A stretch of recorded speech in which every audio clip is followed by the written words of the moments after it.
Halo semuanya, kali ini kita mau bahas sesuatu yang deket banget sama kita semua, yaitu tentang pilihan-pilihan moral yang kita buat. Kita akan mengupas apa itu dosa pribadi. Bukan soal kecenderungan warisan, tapi soal pilihan sadar yang kita ambil ya, lewat pikiran, kata-kata, bahkan perbuatan kita sehari-hari. Oke, sebelum kita melangkah lebih jauh, saya mau lempar satu pertanyaan dulu nih.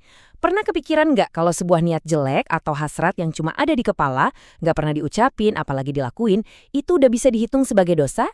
Nah, inilah yang bakal jadi inti penelusuran kita. Biar kebayang, ini dia alur pembahasan kita. Kita mulai dari apa sih dosa pribadi itu, terus kita bedah bentuk-bentuknya, pikiran, perkataan, dan perbuatan. Habis itu, kita bakal lihat contoh nyata, yang gagal dan yang berhasil, lalu kita coba bongkar anatomi dosa. Dan terakhir, kita cari tahu solusinya gimana. Oke, mari kita mulai dari fondasinya dulu ya, supaya kita semua punya pemahaman yang sama dari awal.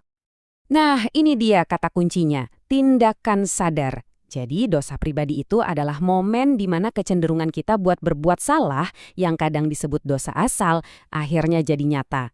Ini bukan sesuatu yang terjadi gitu aja tanpa sengaja, tapi sebuah pilihan aktif untuk melanggar apa yang kita yakini sebagai kehendak Tuhan. Terus, gimana sih manifestasi dari dosa ini? Ternyata ada 3 bentuk konkret yang bakal kita bedah satu persatu. 3 hal ini, pikiran, perkataan, dan perbuatan, bisa dibilang kayak tangga eskalasi. Sering banget kan apa yang tadinya cuma ada di pikiran, bisa berkembang jadi ucapan, dan puncaknya jadi sebuah tindakan nyata. Kutipan ini nunjukin poin yang penting banget. Pelanggaran itu nggak selalu dimulai dari tindakan fisik. Menurut pandangan ini, dosa itu justru akarnya ada di hati. Sebuah hasrat atau niat yang salah, walaupun cuma kita simpan di dalam hati, itu udah dianggap sebagai pelanggaran. Oke, dari pikiran kita geser ke perkataan. Di sini, konsepnya jadi lebih nyata. Kata-kata itu punya kekuatan yang luar biasa kan, bisa menyakiti, menipu, atau menyebar kebohongan. Artinya, ucapan kita sendiri bisa jadi alat untuk melakukan pelanggaran yang merusak orang lain dan juga hubungan kita dengan Tuhan. Dan akhirnya kita sampai di dosa perbuatan. Ini bentuk yang paling jelas dan paling nyata. Ini adalah eksekusi dari pikiran atau niat yang salah tadi.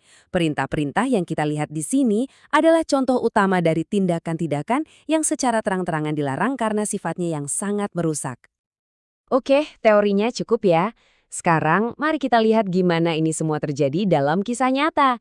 Kita bakal bahas 2 contoh kuat di mana individu-individu ini gagal mengatasi dosa pribadi mereka. Kisah Raja Daud ini benar-benar contoh klasik. Semuanya dimulai dari satu pandangan, sebuah dosa pikiran. Tapi pikiran itu nggak berhenti di situ. Pikiran itu berkembang jadi perzinahan, dan kemudian buat menutupinya jadi sebuah konspirasi pembunuhan. Konsekuensinya benar-benar menghancurkan. Dan ini membuktikan gimana satu pikiran yang nggak dikendalikan bisa berujung jadi bencana. Selanjutnya ada Ananias dan Safira. Kasus mereka ini fokusnya di dosa perkataan dan penipuan. Mereka bohong soal kemurahan hati mereka cuma buat dapat pujian dari orang lain. Kisah ini jadi pengingat yang keras ya, tentang betapa bahayanya ketidakjujuran dan gimana hal itu dianggap sebagai pelanggaran berat terhadap kepercayaan ilahi. Nah, kita udah lihat contoh-contoh kegagalan. Tapi, gimana dengan sisi sebaliknya? Di sini kita lihat perbandingan yang jelas antara mereka yang jatuh dan mereka yang berhasil. Yuk kita lihat seperti apa sih keberhasilan itu?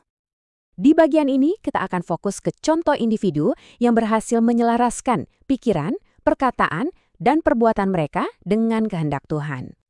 Yosua ini bisa dibilang kebalikannya Daud. Bukannya membiarkan pikiran yang salah menguasai, dia justru secara aktif menjaga kesucian pikirannya. Perkataannya dipakai buat menguatkan, bukan merusak, dan tindakannya mencerminkan keadilan. Hasilnya, kepemimpinan yang sukses dan pemenuhan janji ilahi. Kalau Daniel, ini contoh keteguhan di tengah tekanan yang luar biasa. Dia dikelilingi budaya yang bertentangan dengan keyakinannya, tapi dia menolak untuk kompromi. Ancaman kematian pun gak bisa mengubah pikiran, perkataan, atau tindakannya yang taat. Kisahnya ini benar-benar tentang integritas yang gak goyah.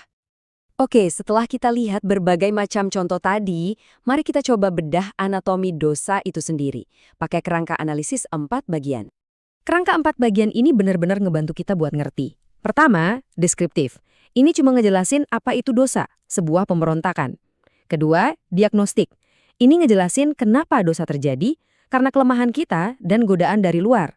Ketiga, prediktif. Ini semacam peringatan, kalau dosa itu punya pola dan konsekuensi. Dan yang paling penting, keempat, preskriptif, yang ngasih tahu kita harus berbuat apa. Sekarang yuk kita fokus ke bagian terakhir dari analisis tadi, bagian preskriptif. Jadi, apa langkah-langkah praktisnya untuk mengatasi dosa pribadi? Jalan ke depannya itu diurai dalam 4 langkah yang jelas. Pertama, pengakuan yang jujur. Mengakui kesalahan apa adanya tanpa cari-cari alasan. Kedua, pertobatan aktif. Jadi bukan cuma merasa nyesel, tapi benar-benar mengubah perilaku.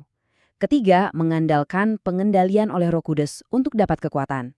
Dan keempat, mencari dukungan dari komunitas yang sehat yang bisa ngasih bimbingan dan akuntabilitas. Dan lagi-lagi kita punya contohnya. Petrus, setelah kegagalan besarnya menyangkal Kristus, dia dipulihkan lewat pengakuan dan pertobatan. Paulus juga terus-menerus menulis tentang perjuangan internal dan pentingnya disiplin diri yang dikuatkan oleh Roh untuk mengatasi dosa. Mereka berdua menunjukkan bahwa jalan ini, walaupun sulit, sangat mungkin untuk ditempuh. Nah, jadi kita sampai di sebuah pertanyaan pamungkas. Kalau memang pola dosa itu bisa diprediksi dan akarnya ada di sifat manusia, tapi di sisi lain kita dituntut buat bikin pilihan sadar untuk melawannya. Jadi, di mana sebenarnya letak tanggung jawab pribadi kita? Sebuah pertanyaan untuk kita renungkan bersama. Terima kasih sudah menyimak penelusuran kali ini.